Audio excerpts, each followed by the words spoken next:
జీవించడం అలాగే మరణించడం. జీవితంలో ఈ రెండు అచంచలమైన నిజాలు. జన్మించిన వారు మరణించక తప్పదు. అదే ఈ విధిరాత.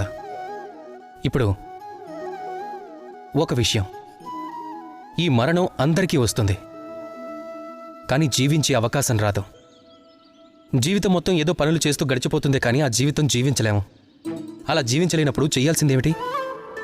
జీవితాన్ని జీవించడం అంటే ఏమిటి?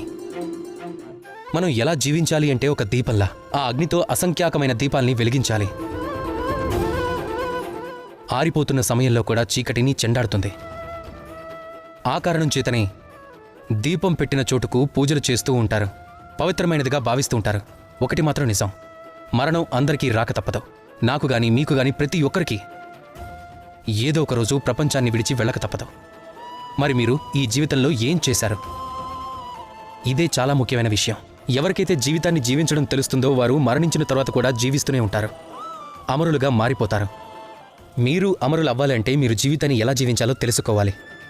రాధా కృష్ణ.